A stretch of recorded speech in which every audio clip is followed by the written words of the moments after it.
কষ্টে বুকটা ফেটে যায়। মালিক চিনলি না রে দোস্ত,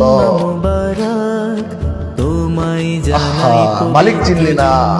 কার কাছে যাইতে হবে? কাকে খুশি করার জন্য আজকে মরুয়া হয়ে উঠছো? আজকে কোরআনের বিরোধিতা কাকে খুশি করার জন্য করতেছো?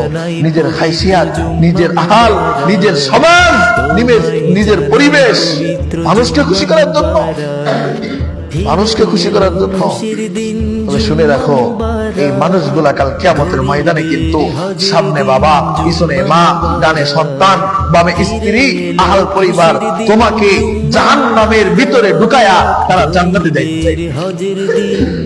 মুক্তিপণ হিসেবে মালিকের কাছে তোমাকে উপস্থাপনা করবে, এই না আমার সন্তানকে মুক্তিপণ হিসেবে জাহান্নামে দাও, আমাকে জান্নাতে দাও।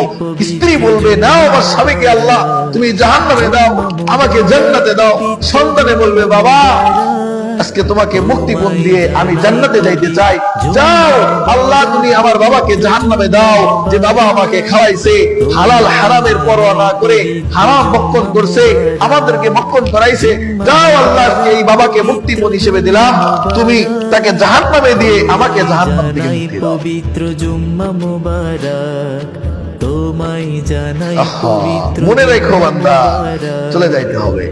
মনে রেখো, মৃত্যু অবধারিত। সুখে থাকলেও মৃত্যুবরণ করতে হবে, দুঃখে থাকলেও মৃত্যুবরণ করতে হবে। 10 তলা অট্টালিকার পরে ঘুমাইলেও মৃত্যু অবধারিত, গাছতলায় রাত্রি যাপন করলেও মৃত্যু তার জন্য অবধারিত। যে কোনোদিন সুখের নীড় খুঁজে পায় নাই সেও মরে যাবে, যে সারা জীবন কোনোদিন দুঃখের ছায়া তার উপরে পড়ে নাই সেও মরে যাবে, যে জঙ্গলে জন্ম নিয়েছে সেও মরে যাবে, যে 10 তলার উপরে সোনার চামচ মুখে নিয়ে জন্মগ্রহণ করছে সেও কিন্তু মরে যাবে, যে কোটি টাকার উপরে কোটি টাকা দিয়ে যার বিছানা তৈরি হয় সেও একদিন মরে যাবে, যে সারা দিন রিক্সা চালায় রাস্তা থেকে গাম জড়া শরীর নিয়ে বাড়ি এসে রাত্রি, শীতের রাত্রি গোসল করে যে এক পেট খায়ে কোন রকম খেয়ে দে ঘুমায় সেও কিন্তু মরে যাবে। মরে সবারই যাইতে হবে। মরণ এমন একটা জিনিস আজ পর্যন্ত কেউ এর থেকে বাঁচতে পারে নাই, কিয়ামত পর্যন্ত বাঁচতে পারবে। চলে যাইতেই হবে বন্ধু, কিন্তু যাওয়ার পরে কি হবে একটু চিন্তা করে যাওয়ার প্রস্তুতি নিও।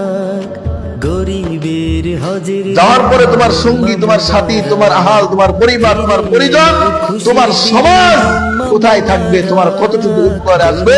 নাকি যে আল্লাহর বিরোধিতা করতেছ, নাকি যে আল্লাহর সঙ্গে শত্রুতা বাঁধাইছ, সেই আল্লাহ তোমার কাজে আসবে। একটু হিসাব করে কবরের দিকে রওনা। তোমায় জানাই পবিত্র ইহসাসহীন, অনুভূতিহীন আজকে মানুষ নিজের ছোট্ট থেকে ছোট্ট স্বার্থ হাসিল করতে কোরআনের বিরোধিতা, আল্লাহর নাফরমানি, আল্লাহর বিরোধিতা, সমাজ রক্ষার্থে আজকে আল্লাহর বড় বড় নাফরমানিতেও মানুষ দ্বিধাবোধ করতেছে না।